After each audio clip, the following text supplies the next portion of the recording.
15 minute میں اس نے انتہائی مہارت سے کام کیا اور ایک صحت مند بچی کو ماں کے پیٹ سے نکالا۔ بچی کے رونے کی آواز نے پورے تھیٹر کو کشیدہ ماحول میں زندگی کی امید پھونک دی۔ مرینا نے نوازیدہ اور بچی کو نرس کے حوالے کیا۔ اس نے ایک پل کے لیے بچی کو دیکھا۔ وہ بچی بہت ہی خوبصورت تھی، بالکل ویسی ہی جیسی مرینا کو۔ پھر زینب کا خیال آیا، لیکن اس نے خود کو روکا اور عظمیٰ کے ٹانگیں لگانے لگی۔ جب آپریشن مکمل ہوا تو عظمیٰ خطرے سے باہر تھی، لیکن ابھی ہوش میں نہیں تھی۔ اسے ریکوری روم میں شفٹ کیا گیا۔ مرینا نے دستانے اتارے اور سیدھی اپنے آفس میں آئی۔ اس نے دروازہ لاک کیا اور لائٹ کے نیچے اس لاکٹ کو رکھ کر دوبارہ غور سے دیکھنے لگی۔ اس میں کوئی شک نہیں تھا کہ یہ وہی خاندانی لاکٹ تھا۔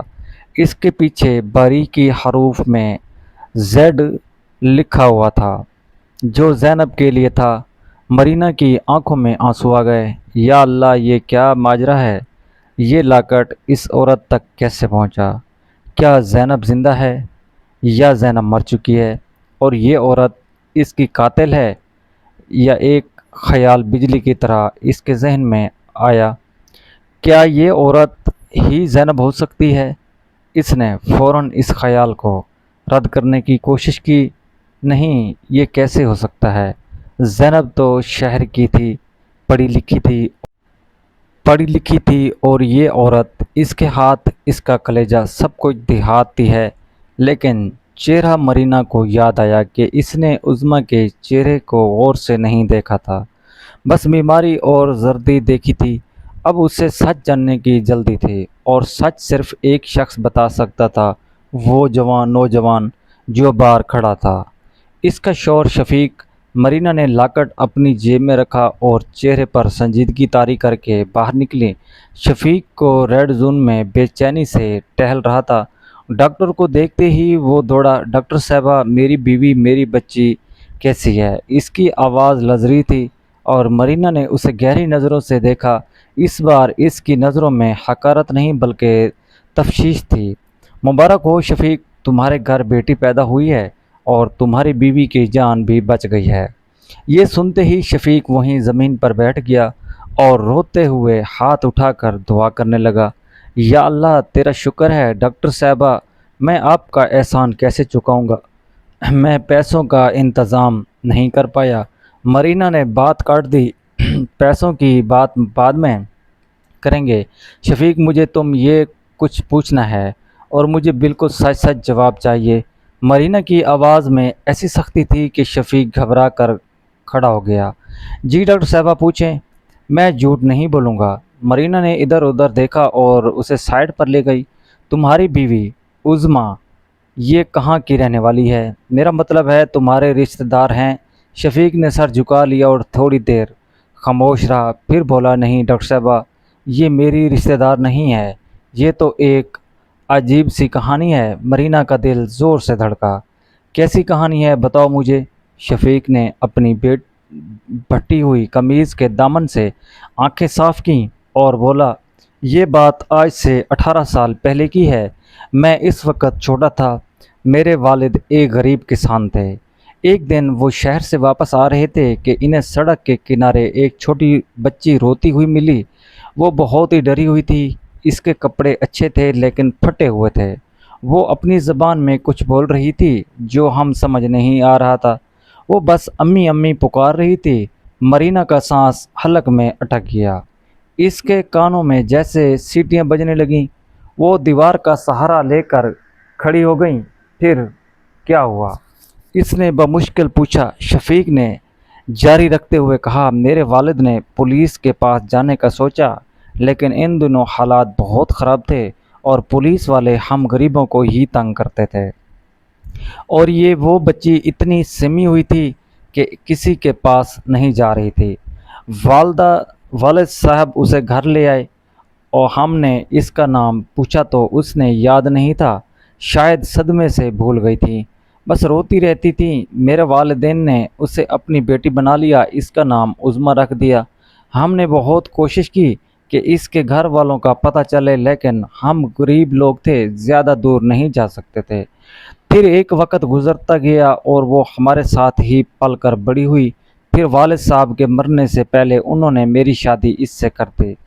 مرینا کی آنکھوں سے آنسو بہہ نکلے اور وہ لاکٹ، اس نے جیب سے لاکٹ نکالا، شفیق کے سامنے لہرایا۔ یہ اس کے پاس کب سے ہے؟ شفیق نے لاکٹ دیکھ کر کہا، جی یہ تو اس کے گلے میں اسی دن سے تھا جس دن وہ ملی تھی۔ والد صاحب نے کئی بار کہا تھا کہ اسے بیچ کر گھر کا راشن لے آتے ہیں، لیکن عظمیٰ نے کبھی اسے نہیں اتارا۔ وہ کہتی تھیں یہ اس کی ماں کی نشانی ہے۔ اسے لگتا تھا کہ شاید اس لاکٹ کی وجہ سے اس کے گھر والے اسے مل جائیں گے۔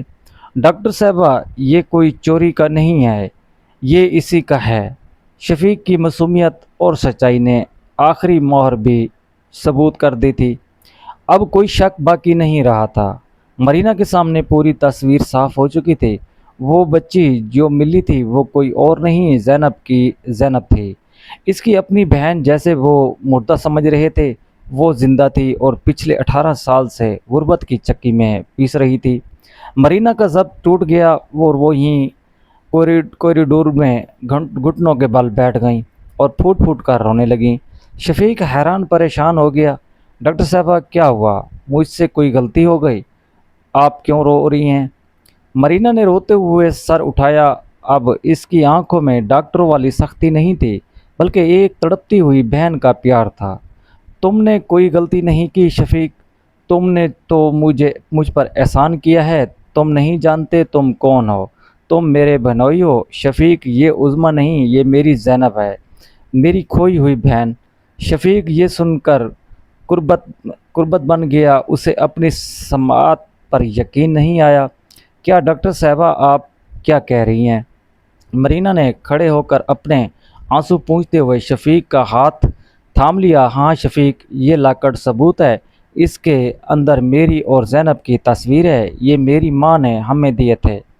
میں اتنے سالوں سے اسے ڈھونڈ رہی تھی اور وہ میرے سامنے تھی، اور میں اسے چند روپیوں کے لیے دھتکار رہی تھی۔ مجھے معاف کر دو شفیق۔ مرینا کا جذباتی انداز دیکھ کر ہسپتال کا عملہ بھی جمع ہو گیا۔ سب حیران تھے۔ مرینا نے فوراً نرس کو بلایا۔ سنو میری بہن، میرا مطلب ہے مریضہ عظمیٰ کو فوراً VIP وارڈ میں شفٹ کر دو، اور خبردار جو کسی نے ان سے 1 روپیہ بھی مانگا، یہ میرے مہمان نہیں ہیں، یہ میری فیملی ہے، ان کا بہترین خیال رکھا جائے۔ پھر اس نے شفیق سے کہا کہ چلو میرے ساتھ، مجھے اس کے پاس لے چلو، مجھے اپنی بہن کو دیکھنا ہے۔ اب مجھے کسی رپورٹ کا انتظار نہیں تھا، تمہاری کہانی اور لاکٹ کافی ہے۔ وہ دونوں ریکوری روم کی طرف بھاگے۔ مرینا کا دل سینے سے باہر آنے کو تیار تھا۔ اب اسے انتظار تھا تو بس عظمیٰ کے ہوش میں آنے کا تھا، تاکہ وہ اسے بتا سکے کہ اس کا انتظار ختم ہو گیا ہے، اس کا پتل کا لاکٹ اسے اس کے گھر تک لے آیا ہے۔ VIP کمرے کی کھڑکی سے چاند کی مدھم روشنی اندر آ رہی تھی، جو بیڈ پر لیٹی ہوئی عظمیٰ کے زرد چہرے کو روشن کر رہی تھی۔ مرینا اس کے سرہانے کرسی پر بیٹھی اس کے معصوم نقوش کو اس طرح دیکھ رہی تھی جیسے وہ کسی مقدس کتاب کی تلاوت کر رہی ہو۔ اب اسے اس چہرے میں کوئی اجنبی دیہاتی عورت نظر نہیں آ رہی تھی، بلکہ اپنی وہی کھوئی ہوئی بہن زینب نظر آ رہی تھی، جس کے ساتھ وہ بچپن میں گڑیا کھیلا کرتی تھی۔ شفیق ایک کونے میں مادھوپ کھڑا تھا۔ اسے بھی ایک تک یقین نہیں آ رہا تھا کہ اس کی قسمت پلٹ چکی ہے۔ مرینا نے کانپتے ہاتھوں سے اپنا موبائل نکالا اور گھر کا نمبر ملایا۔ دوسری طرف گھنٹی بجی اور ایک کمزور تھکی ہوئی آواز بھری، ہیلو کون؟ یہ بیگم ثروت کی آواز تھی، جو شاید جے نماز پر بیٹھی رو رہی تھی۔ مرینا کا کلندر گیا۔ امی، میں مرینا بول رہی ہوں۔ ماں نے فوراً بیٹی کو سسکی سن لی۔ مرینا کیا ہوا؟ میری بچی تم رو رہی ہو، خیریت تو ہے؟ مرینا نے ہچکچوں کے درمیان کہا، امی آپ کی دعا قبول ہو گئی ہے، آپ کے سجدے رنگ لے آئے، مجھے وہ مل گئی ہے، امی ہماری زینب مل گئی ہے۔ دوسری طرف ایک گہری اور طویل سناٹا چھا گیا، جیسے سانس رک گئی ہو۔ پھر ایک دل دہلا دینے والی چیخ ابھری، کیا ہوا؟ کیا کہا؟ میری زینب کہاں ہے؟ وہ تم جھوٹ تو نہیں بول رہی؟ مرینا خدا کے لیے مذاق مت کرنا، میں مر جاؤں گی۔ مرینا نے روتے ہوئے کہا، نہیں امی، میں سچ کہہ رہی ہوں، وہ میرے ہسپتال میں ہے، میرے سامنے ہے، وہ زندہ ہے، اور اس کے گلے میں وہی لاکٹ ہے جو آپ نے اسے پہنایا تھا۔ آپ ابھی آ جائیں۔ بیگم ثروت نے فون پھینک دیا۔ حویلی میں گورام مچ گیا۔ اندھی ماں نے، جس نے سالوں سے گھر کی دہلیز پر پار نہیں کی تھی، وہ دیواریں ٹٹولتی ہوئی باہر بھاگی۔ گاڑی نکالو ڈرائیور، گاڑی نکالو، میری زینب مل گئی ہے۔ رات کے اس پہر ملازمین حیرت سے، لیکن بیگم ثروت کو جنون کے آگے کوئی کچھ نہ بول سکا۔ ادھر ہسپتال کے کمرے میں عظمیٰ نے دھیرے دھیرے آنکھ کھولی اور استرین کا اثر کام ہو رہا تھا۔ اس نے خود کو نرم و گود بستر اور خوشگوار ماحول میں پایا تو گھبرا گئیں۔ شفیق، اس نے کمزور آواز میں پکارا۔ شفیق فوراً آگے بڑھا۔ میں یہاں ہوں عظمیٰ، گھبراؤ نہیں، تم بالکل ٹھیک ہو، اور ہماری بیٹی بھی ٹھیک ہے۔ عظمیٰ نے حیرت سے مرینا کو دیکھا، جو اب ڈاکٹر والے سخت روپ میں نہیں بلکہ اس کی آنکھوں میں بے پناہ محبت اور پشیمانی تھی۔ ڈاکٹر صاحبہ، آپ نے میرا آپریشن کر دیا ہے، لیکن میرے پاس تو پیسے نہیں تھے۔ مرینا نے آگے بڑھ کر عظمیٰ کا ہاتھ تھام لیا اور اسے چوم لیا۔ پیسے؟ کون سے پیسے زینب؟ کیا کوئی بہن اپنی بہن سے پیسے لیتی ہے؟ عظمیٰ حیرت سے بت بن گئی۔ بہن؟ زینب، آپ کیا کہہ رہی ہیں؟ مرینا نے اپنی جیب سے وہ دونوں لاکٹ نکالے اور عظمیٰ کے سامنے رکھ دیے۔ دونوں بالکل ایک جیسے تھے، دونوں کے اندر وہی تصویریں تھیں۔ دیکھو، نہیں یہ تم ہو اور یہ میں ہوں، ہم دونوں بہنیں ہیں۔ تم آج سے 18 سال پہلے کھو گئی تھی۔ تمہارا نام عظمیٰ نہیں زینب ہے، اور میں تمہاری چھوٹی بہن مرینا ہوں۔ عظمیٰ کی آنکھوں میں آنسو آ گئے۔ اس کے ذہن کے بند درچے کھلنے لگے، دھندلی یادیں روشن ہونے لگیں۔ ایک بڑا گھر، ایک ماں اس کے منہ سے نکلا، میری ماں۔ مرینا نے اسے گلے لگا لیا۔ ہاں ہاں، ماں آ رہی ہے، وہ راستے میں ہے۔ چند گھنٹوں بعد باہر کوریڈور میں شور ہوا اور دروازے دھڑ سے کھلا۔ وہاں بیگم ثروت کھڑی تھیں۔ ان کے بال بکھرے ہوئے تھے، آنکھوں میں بنائی نہیں تھی، لیکن ممتا کی روشنی انہیں سیدھا بیڈ تک کھینچ لائی۔ زینب میری بچی، وہ لرزاتی ہوئی آواز میں پکاری۔ عظمیٰ نے اس آواز کو پہچان لیا، یہ وہی آواز تھی جو اس خوابوں میں سے لوریاں سناتی تھی۔ امی، عظمیٰ نے پوری طاقت سے پکارا اور اٹھنے کی کوشش کی۔ بیگم ثروت دوڑ کر بیڈ تک آئیں اور ٹٹولتے ہوئے عظمیٰ کا چہرہ ہاتھوں میں لیا۔ ان کی انگلیاں عظمیٰ کے ماتھے، آنکھوں اور گالوں کو چھو رہی تھیں۔ ہاں ہاں، یہ میری زینب ہے، یہ میری خوشبو ہے۔ اور پھر وہ دونوں ماں بیٹی ایک دوسرے سے لپٹ کر اس طرح روئیں کہ کمرے میں موجود ہر آنکھ اشکبار ہو گئی۔ مرینا اور شفیق بھی رو رہے تھے۔ یہ منظر قیامت کا منظر تھا۔ 18 سال کی جدائی اور درد اور غربت کا سفر آج ماں کے سینے میں آ کر ختم ہو گیا تھا۔ بیگم ثروت نے روتے ہوئے شفیق کو بلایا، ادھر آؤ میرے بیٹے، تم نے میری بیٹی کی حفاظت کی ہے، تم نے اسے اس وقت سہارا دیا جب ہم اسے بھول چکے تھے۔ تم ہمارے لیے اجنبی نہیں ہو، تم ہمارے محسن ہو، آج سے تم ہمارے داماد نہیں، بیٹے ہو۔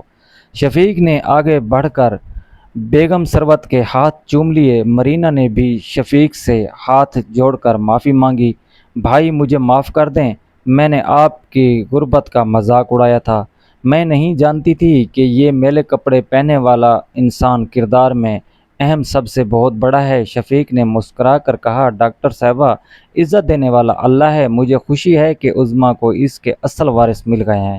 کچھ دنوں بعد جب زینب عظمیٰ ہسپتال سے رخصت ہوئی تو وہ منظر دیکھنے والا تھا۔ وہ اسی حویلی میں واپس جا رہی تھیں جہاں سے وہ بچھڑی تھیں، لیکن اب وہ اکیلی نہیں تھی، اس کا شوہر اور بیٹی بھی ساتھ تھے۔ مرینا نے ہسپتال کے اس وارڈ کا نام زینب وارڈ رکھ دیا تھا اور اعلان کیا کہ آج کے بعد یہاں کسی بھی غریب عورت سے فیس نہیں لی جائے گی۔ مرینا اکثر سوچتی تھی کہ اگر اس دن عظمیٰ وہ پیتل کا لاکٹ نہ نکالتی تو شاید وہ اپنی بہن کو اپنے ہاتھوں سے مار دیتی۔ وہ لاکٹ صرف دھات کا ٹکڑا نہیں تھا بلکہ اللہ کی طرف سے بھیجا گیا ایک وسیلہ تھا جس نے خون کے خون ملا دیے تھے۔ سچ یہ ہے کہ خونی رشتے کبھی ختم نہیں ہوتے، وہ وقت کی دھول میں چھپ تو سکتے ہیں لیکن مٹ نہیں سکتے، اور وہ پرانا لاکٹ دراصل ایک پل تھا جس نے دو بچھڑے ہوئے کناروں کو ہمیشہ کے لیے ملا دیا۔ دوستو، یہ کہانی آپ کو کیسی لگی ہے؟ امید کرتا ہوں آپ کو اچھی لگی۔